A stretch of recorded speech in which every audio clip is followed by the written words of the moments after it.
Despite being an infantry-focused wargame, 3rd edition bolt action allows for vehicles to play a very prominent role at the player's option. The core rules for shooting and movement have already been covered in previous tutorials. This tutorial will focus on the finer details of vehicular combat and anti-tank infantry and artillery units. Vehicle units always consist of a single model, such as a tank, an armoured carrier, such as a Hanomag, or a soft-skin vehicle, such as a jeep. All vehicles are assumed to have crew sufficient to operate them, even if not actually featured on the model. Most measurements are calculated from the closest point of the vehicle's hull or bodywork, including when the vehicle fires its weapon systems. This includes if the model has been mounted on a base. Line of sight is generally determined from the crew's point of view for open-topped and soft-skin vehicles. In the case of fully enclosed armoured fighting vehicles such as tanks, crew perception is worked out from the commander's cupola atop the turret or wherever vision slits or periscopes are positioned on the hull. However, when shooting with vehicle-mounted armaments, the line of fire is worked out by sighting as closely as possible along the barrel of the weapon fired. Soft-skinned vehicles take pin markers as normal, just like infantry and artillery units. Open-topped armoured vehicles, though impervious to small arms fire such as rifles and light machine guns, still receive pin markers when fired upon. The crew becomes understandably unnerved as rounds zip over their heads, even though strictly speaking in game terms they cannot be harmed by them. A fully enclosed armoured vehicle is completely immune to the pinning effects of small arms. Its crew feels secure enough to go about their business unhindered. Heavy weapons, such as weapons with a +1 or higher modifier to damage, are a different matter, however.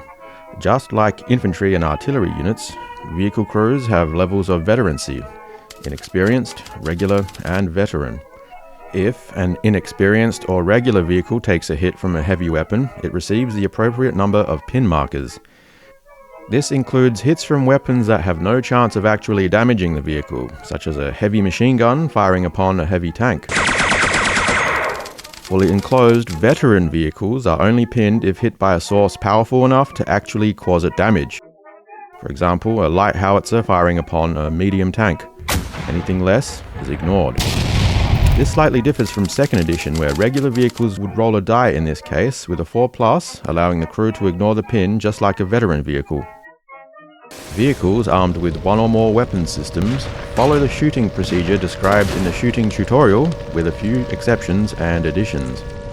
Fixed weapons and team weapons mounted on vehicles are assumed to have sufficient crew to man them without penalty. The special rules that apply to infantry-operated fixed weapons, team weapons, and artillery are ignored. A vehicle can target different units with each separate weapon system at the player's option, though if the weapon system has the keyword linked, then all weapons in that system must fire at the same target. An example is the 4 linked light autocannons on a Whirlwind. An important rules change from 2nd edition, however, involves vehicle-mounted machine guns. All machine gun fire from a vehicle halves the number of shots rolled, rounding up. This is due to the combination of limited visibility, control, and the fact that manning the MGs was a secondary role for the crew who were busy with driving, commanding, and so on. To determine a vehicle's fire arcs, draw a line extending out 45 degrees from each corner of the vehicle. These are the 4 fire arcs: front, rear, and the left and right side arcs. This is also used when determining where a vehicle is hit depending on the relative position of the firing unit to it. If a target is outside of the weapon's fire arc, then it cannot be fired at, and the vehicle must change its facing with an advance order in order to correct this. Casement or hull-mounted weapons generally can target units in their forward-facing arc, though the specifics will be detailed in the vehicle's profile. Turret-mounted weapons can usually fire at targets in a 360-degree arc, though once again check the vehicle's profile in case it is an exception. Pivoting the turret does not count as movement, and thus will not apply a movement penalty to the roll to hit. A coaxial weapon is typically a machine gun mounted next to the main gun on a tank, and can only fire if the main gun isn't fired. The player must announce which of the weapons on the turret is actually firing. Pin tool mounted weapons are typically MGs used in the anti-air role, though can still be used against targets on the ground. When attacking units on the ground, the number of shots is halved, but when used against airborne targets, the full number of shots is used. Generally speaking, airborne targets only present themselves when an Air Force observer calls in an airstrike and a plane approaches the battlefield to attack a targeted unit. Also note that if a fully enclosed armoured vehicle makes use of a pin tool mounted weapon, it counts as being open-topped for the rest of the turn. This only applies when shooting at ground targets, not airborne targets. Once a hit has been confirmed, the next step is making cover saves. For infantry and artillery, this step is taken after damage has been resolved, but vehicles have a slightly more involved damage step procedure. A vehicle receives cover if at least 50% of the vehicle is covered by intervening terrain, or 50% of the vehicle is within dense terrain. If the players cannot agree as to whether or not the vehicle is eligible to receive a cover save, roll a die. A result of 4+ means it receives the cover save, otherwise it does not. When shooting at a vehicle, the shooting procedure described in the previous tutorial is followed as usual until step 5, damage, is reached. Each vehicle has a damage value listed as part of its profile, and this is the number needed to roll on a die roll in order to damage it. Unlike infantry and artillery units, the vehicle's veterancy has no bearing on the damage roll. Soft-skinned vehicles are treated just like infantry and artillery units. Roll to damage, and if a 6 or more is rolled, then move on to cover saves if applicable. If no cover is available or the save is failed, then the vehicle is immediately destroyed. This is a change from 2nd edition, where soft-skinned vehicles would require a roll on the damage table, making seemingly vulnerable motorcycle units ridiculously durable on occasion. More on the vehicle damage table shortly. Armoured vehicles, whether open-topped or not, have a minimum of 7+ as their damage value, and therefore will need a weapon with a +1 modifier to the damage roll to have any effect on them. The heavier the armour, the more powerful the weapon is required to damage the vehicle. Unlike soft-skinned vehicles, an additional damage roll is required to determine the outcome of the attack. But before this roll is made, there are modifiers that can improve or reduce the roll needed to damage the target, depending on several factors, keeping in mind they are only applied to armoured targets. Vehicle side armour. The sides of most armoured vehicles is thinner than the front, and if the attacker positions itself within the side arc of the vehicle, a +1 damage modifier will be applied to the roll. Vehicle top armour. The same applies to a vehicle's top armour as well. If attacking from higher ground or delivering an HE payload via indirect fire, a +1 modifier is applied to the roll. Vehicle rear armour. The rear armour on most armoured fighting vehicles is particularly thin, and though generally difficult to target, the damage roll receives a +2 modifier. Long range. Armour-piercing rounds become less effective the further they travel to their target, due to loss of kinetic energy. This is simulated in bolt action by applying a -1 modifier to the damage roll when hitting the target from more than half of the weapon's maximum range. Flamethrowers, HE weapons, and shape charges, such as bazookas and panzerfausts, do not apply this modifier, as kinetic energy plays little to no part in its penetrative capabilities. Point-blank range. Conversely, kinetic weapons retain the majority of their punch at extremely close ranges, and so receive a +1 modifier to the damage rolls when at 6 inches or less from an armoured target. Naturally, flamethrowers, HE weapons, shape charges and the like do not benefit from this modifier. Once an attack has been confirmed as one that damages, the extent of the damage is then determined. 3rd edition now has 2 separate tables to figure this out: the superficial damage table and the full damage table. There is one modifier that may determine which table is rolled on, however, and that is if it is enclosed or not. If the armoured vehicle is open-topped, then a +1 modifier is applied to the damage roll, as it provides an easier target for indirect fire and attackers from a high elevation to wreak havoc with the unprotected crew. If the number required to damage the vehicle is rolled but not exceeded, then follow up with a roll on the superficial damage table. I won't go into the specifics of said table here, but know that there is only a small chance of actually outright destroying the vehicle rather than delaying or hindering it in some way. If the number required to damage the vehicle is exceeded by 1 or 2 points, then its armour has been fully penetrated and a roll on the full damage table is made. In this case, a 50% chance to destroy the vehicle is possible. If the number required to damage the vehicle is exceeded by more than 2 points, then 2 rolls on the full damage table are made.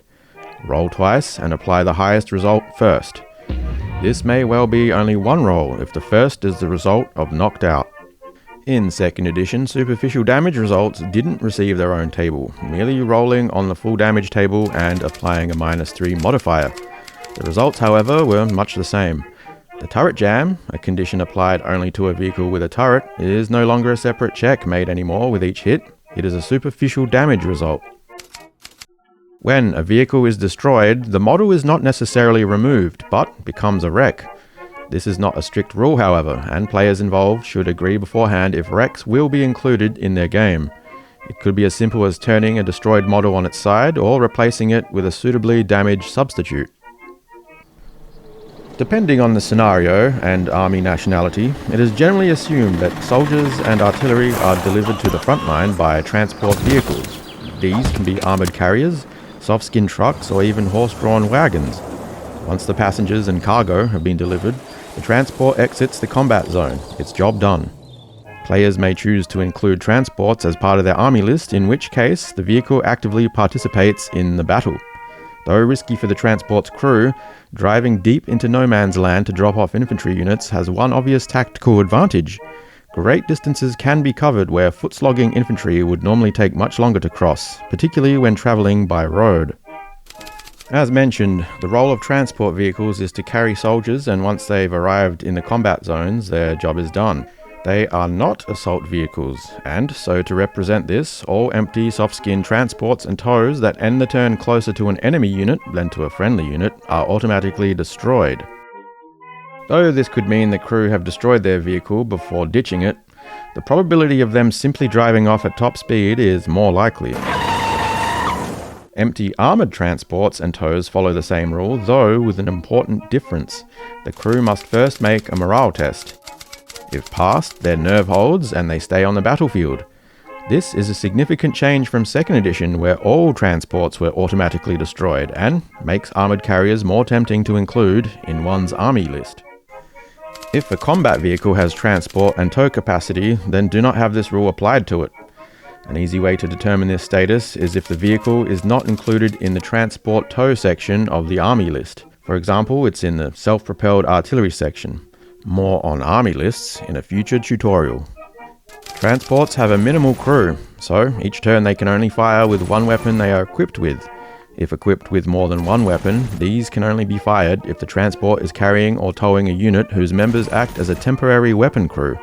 Each additional weapon needs 1 man to operate it. Remember to apply modifiers if the unit is inexperienced or has pin markers. Note that spotters, medics, and other non-combatants cannot operate these weapons. As part of their profile, every transport vehicle has a maximum number of passengers they can carry and a maximum weight in artillery they can tow. Multiple units can be inside a transport as long as the total number of models does not exceed the vehicle's carrying capacity. When towing artillery, it can only carry the artillery piece and its crew. No other units may be transported until the artillery unit has deboarded the transport. A unit may not be divided between 2 or more transports, though optional rules are available at the back of the rulebook detailing how this is handled.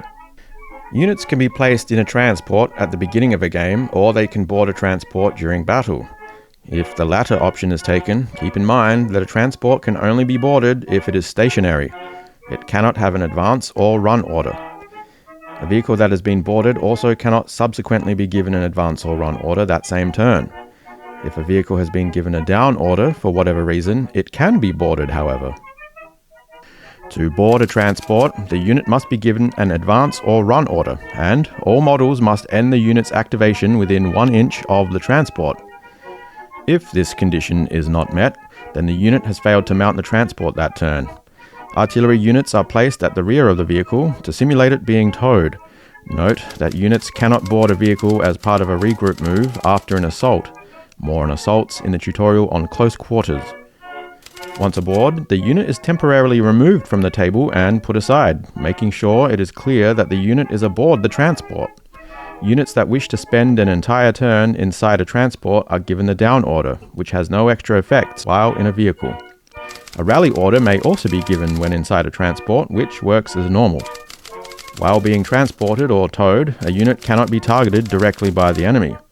However, anytime the vehicle takes pin markers, its transport or tow takes the same amount of pins as well. In order to dismount, the unit must be given an advance or run order if it counts as infantry. Make sure that the transport that is carrying the unit does not have the run order currently in effect. Any other order is fine, as a slowly moving transport can still be debarked. The infantry unit then moves at the usual distance with the measuring point starting at any point on the vehicle. Note that an assault cannot be initiated when dismounting a transport, as the unit was technically off the table while aboard the vehicle. An artillery unit must be given the run order to exit a transport and moves up to 6 inches, remembering that rough ground cannot be entered or crossed by artillery units. One quite significant change from 2nd edition is allowing HQ units to use their abilities while aboard soft-skinned or open-topped armoured transports. If doing so, work out the line of sight and distance from the transport model. This means an officer's snap to and morale bonus abilities or an observer's spotting ability can be used from within the vehicle. A medic aboard a truck is particularly effective at saving lives now.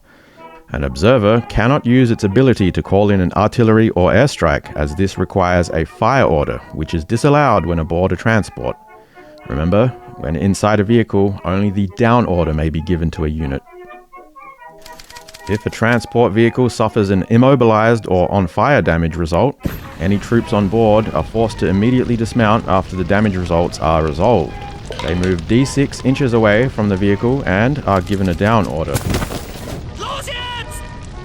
If a transport has accrued enough pin markers to force it to rout, the same result applies, as the passengers quickly disembark before the vehicle drives away. If the transport is destroyed, each unit on board receives D6 hits that count as small arms. In other words, no modifier to the damage roll. So, if there are 2 separate units aboard, roll a die for each of the units.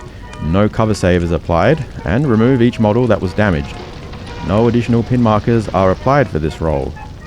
Once all casualties have been removed, the remaining units are dismounted within D6 inches of the destroyed vehicle and are given a down order. And that concludes the tutorial on vehicle combat. Vehicle assaults and assaults on vehicles by infantry will be detailed in the next tutorial, which will focus on close quarters combat. Thanks for watching, and make sure to subscribe if you haven't done so already.